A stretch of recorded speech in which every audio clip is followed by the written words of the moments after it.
పంచాయత్ రాజ్ ఆయన వచ్చి road వేసిపోతాడు, municipal మన వాటర్ వర్క్స్ ఆయన వచ్చి కృపాకర్ వచ్చేసి తవ్వేసి పైప్ లైన్ వేసిపోతాడు. వీళ్ళిద్దరు మాట్లాడుకుంటే ఫస్ట్ పైప్ లైన్ వేసినాక తర్వాత రోడ్ వేస్తే ఏ సమస్య ఉండదు. ఇట్లాంటి సమస్యల్ని ఎక్కడైతే ఉందో ఎరువులకు సంబంధించి కూడా ఏం పంచుతారు, ఎట్లా పంచుతారు, అక్కడ ఏముంది, అక్కడ ఏదైనా ప్రాబ్లం ఉందా, కొంత పోలీస్ డిపార్ట్మెంట్తో కోఆర్డినేట్ చేసుకోవడం, లేకపోతే డీసెంట్రలైజ్ చేయడం. ఇప్పుడు 30-40 వేల జనాభా ఉండే మండలానికి 2 షాపులు పెట్టిండ్రు అనుకోండి, దాదాపుగా 10,000 మంది రైతులు ఒకటే రోజు వచ్చి కూర్చుంటే ప్రాబ్లం అవుద్ది. వాళ్ళకి ముందే టోకెన్లు ఇచ్చి నీది 6 తారీఖు, నువ్వు 7 తారీఖు, నువ్వు 8 తారీఖు స్టాక్ వస్తే దీని ప్రకారం తీసుకోండి అని అగ్రికల్చర్ ఏఈలు క్షేత్రస్థాయికి వెళ్ళి గ్రామాలను పిలిచి, ఇప్పుడు రైతు వేదికలు ఉన్నాయి, మీరు అన్నట్టు 2,000, 3,000 రైతులకు సపరేట్గా రైతు వేదికల దగ్గర పెట్టి లోకల్గా పోలీసులను కూడా అడుగు, 2 కానిస్టేబుల్స్ని అక్కడ నించోబెట్టి ఆ టోకెన్లు ఇచ్చి ఆ రైతు వేదికల నుంచి మీరు యూరియా కానీ ఇతర ఎరువులు కానీ ఏమైనా ఇచ్చిందంటే సమస్య రాదు. ఒక్కసారిగా మంది అందరూ ఒక దగ్గర నిలబట్టి అందుబాటులో ఉన్నా కూడా లైన్ పెద్దగా కనిపిస్తుంది. సినిమా హిట్ అయితే అందరికి టికెట్ దొరకవచ్చు, కానీ లైన్ చూస్తే పొడుగ్గా కనిపిస్తుంది. ఆఖరి ఆయనకు మొదటి ఆయనకు సేమ్ టైంలో ఇవ్వలేరు కదా. సేమ్ యూరియా అందుబాటులో ఉన్నా కూడా 1000 మంది లైన్లో ఉంటే మొదటోడికి చివరోడికి 8 గంటలు పడుతుంది. వీడు 8 గంటల లైన్లో నిలబడే వరకల్లా వీడు సహనం నశించేసి అసలు యూరియానే అందుబాటులో లేదని వాడు కూర్చోవడానికి రోడ్డు కాటం కూర్చుంటాడు. కొన్నిసార్లు ఈడ కూర్చుంటుంది, ఆడ కూర్చుంటుంది అని ఎవడో ఒకటి తీసుకెళ్ళి అట్లా కూర్చోబెడతారు. అందుకోసమని మీరు టైమింగ్, ఒకప్పుడు తిరుపతిలో కూడా దర్శనాలకు రోజుల కొద్ది పట్టేది, ఇప్పుడు ఆన్లైన్ మీకు టైమింగ్ ఇస్తున్నారు, ఈ టైంకు నువ్వు వచ్చి దర్శనం చేసుకో అని.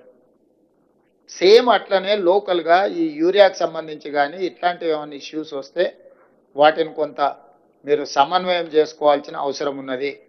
అదేవిధంగా ఇప్పుడు ఈ వరదలు దీనికి సంబంధించిన దాంట్లో సాగునీరు, విద్యుత్ శాఖ, వ్యవసాయ శాఖ, R&B, Panchayat Raj, rural water supply scheme, housing, municipal, NREGS and health అన్ని డిపార్ట్మెంట్స్కి దాదాపుగా అందరికి సమయం ఇచ్చినాం. వీలైనంత మేరకు మీ సమస్యలన్నీ కనుక్కున్నాం.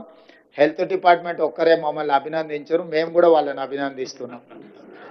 ప్రభుత్వం బాగానే పనిచేస్తుందని హెల్త్ డిపార్ట్మెంట్ మమ్మల్ని గుర్తించినందుకు, మమ్మల్ని అభినందించినందుకు మేము కూడా తిరిగి వాళ్ళని అభినందిస్తున్నాం. కానీ మేము అభినందించినాం కదా అని వాళ్ళు పని చేయకుండా ఊరుకుంటాం అంటే ఏం కుదరదు. అభినందనలు వేరు, పని వేరు. కాబట్టి ఖచ్చితంగా ఈ సమావేశంలో పాల్గొన్న అందరు అధికారులకు, ప్రజాప్రతినిధులకు సమస్య వచ్చినప్పుడు రాజకీయాలకు అతీతంగా మనం వ్యవహరించాలి. After all we are human beings, మానవత్వంతో వ్యవహరించాలి. అది అధికారులైనా ప్రజాప్రతినిధులైనా ప్రజల అవసరాలకు, ప్రజల యొక్క సమస్యలు పరిష్కరించడానికి మనం ఉన్నాం. ఇది కామారెడ్డి ఈ జిల్లా ఒక మోడల్ డిస్ట్రిక్ట్ లాగా క్రైసిస్ మేనేజ్మెంట్కి కావాలి.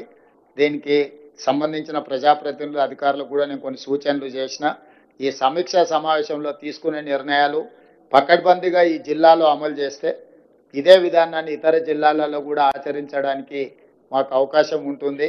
మళ్ళీ 15 days తర్వాత నేను సమీక్ష చేస్తా. ఈ లోపల జిల్లాకు సంబంధించి మా డాక్టర్ నిజామాబాద్ రూరల్ ఎమ్మెల్యే గారు, మా జుక్కల్ ఎమ్మెల్యే గారు, మా మిగతా ఎమ్మెల్యేలు కామారెడ్డిలనే అన్న సార్ అన్ని మంజూరీలు ఇచ్చిపోయిండు, ఎల్లారెడ్డి కామారెడ్డి ఎమ్మెల్యేలకే లాభం అవుతుంది, మా సంగతి ఏం లేదని కొంచెం ఆలోచన చేస్తున్నట్టు నేను మా శ్రీతక్కకు సూచన చేస్తున్నా. నిజామాబాద్ ఉమ్మడి జిల్లాలో ప్రతి శాసనసభకు సంబంధించిన సమస్యల్ని మీరు ప్రత్యేకంగా వాళ్ళందరినీ పిలుచుకొని సమీక్ష చేసి అధికారులందరికీ కూడా సూచన చేస్తున్న ఉమ్మడి మహబూబ్నగర్, ఉమ్మడి నిజామాబాద్ జిల్లాకు సంబంధించిన అన్ని శాసనసభ నియోజకవర్గాలకు సంబంధించి వరదలు, ఈ విపత్కర పరిస్థితులను అడ్రస్ చేయడానికి అవసరమైన ప్రణాళికలు ఆయా కలెక్టర్లకు చెప్పండి. ఎమ్మెల్యేలు కూడా మీ నియోజకవర్గాలలో ఉన్న సమస్యల్ని మీ ఇన్ఛార్జ్ మినిస్టర్ సీతక్క గారి దగ్గరికి తీసుకొని రండి. మీ జిల్లా మొత్తం ఎమ్మెల్యేలతోనే హైదరాబాద్ స్థాయిలో ఒక సమీక్ష సమావేశం పెట్టుకుందాం రాబోయే 10 రోజుల్లో. ఎందుకంటే ఈ లోపు మీ నివేదికలన్నీ కూడా కంపెల్ చేసి అధికారులు ప్రతిపాదనలతో రండి. మీరు మళ్ళీ ఇట్లనే కూర్చొని మనం చర్చించుకుంటే దానికి ఏం పరిష్కారం దొరకదు. ఉమ్మడి అందరినీ నిజామాబాద్ హెడ్ క్వార్టర్లాక అన్ని శాసనసభ నియోజకవర్గాలకు సంబంధించిన కలెక్టర్లను అందరిని పిలిచి ఒక రోజంతా సమీక్ష పెట్టుకొని ఆ నియోజకవర్గాలలో మేజర్గా ఏం సమస్యలు ఉన్నాయి, వాటికి ఏం చేయగలమో ఒకసారి మీరు సమీక్ష తీసుకొని ఎంపీలను కూడా పిలుచుకోండి. సురేష్ షెట్కార్ గారిని, అదేవిధంగా నిజామాబాద్ ఎంపీ అరవింద్ గారిని కూడా మీరు ఇన్వైట్ చేయండి. ఈ ఉమ్మడి నిజామాబాద్ జిల్లాకు సంబంధించిన ప్రజాప్రతినిధులు ఎవరెవరైతే ఇందులో పాల్గొన్నారో పెద్దలు పోచారం శ్రీనివాస్ రెడ్డి గారు వీరందరూ మన నియోజకవర్గాలకు సంబంధించిన కీలకమైన సమస్యలు, ముఖ్యంగా ఈ వరదల సమయంలో, ఈ వర్షాల సమయంలో జరిగిన డ్యామేజ్ ఏమేమి రిపేర్లు చేయాలి, ఏమేమి నిధులు మంజూరు చేయాలి, వీటన్నిటికీ సంబంధించి ప్రభుత్వం ఈ ప్రాంతానికి సానుకూలంగా స్పందించి నిధులు వేగంగా విడుదల చేస్తాం. ప్రణాళికబద్ధంగా అంచనాలు తయారు చేయండి. అందాజ మీద చేయడము టెంపరీ కోసం, టెంపరీ అనేది ఫ్లడ్స్ వచ్చినప్పుడు అడ్రస్ చేసేది, మీరు తర్వాత చేసుకునేదంతా కూడా పర్మనెంట్గా. చివరిగా నా సూచన, కేంద్ర ప్రభుత్వం నుంచి ఎంత వస్తే అంత నిధులు రాబట్టుకోవాలి.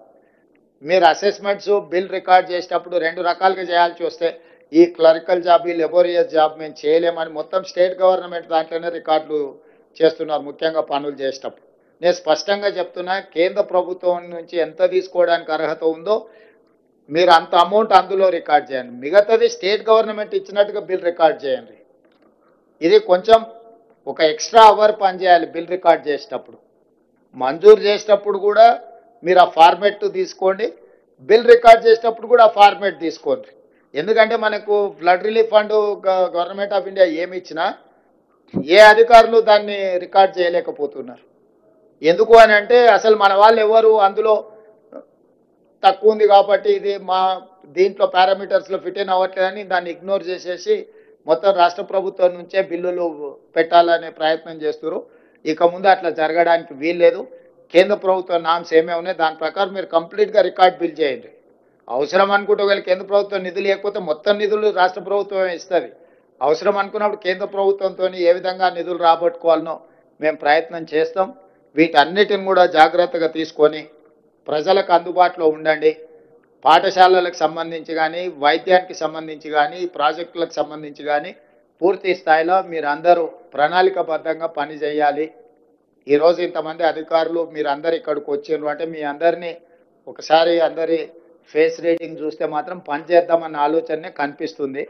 మరి రేపు కూడా ఇదే స్ఫూర్తి మీ దగ్గర ఉంటుందని ఆశిస్తున్నా. మళ్ళొకసారి సమీక్షకు వచ్చినప్పుడు ఇక్కడ మంచి పనులు జరగాలని ఆశిస్తూ మీ అందరి దగ్గర సెలవు తీసుకుంటున్నా.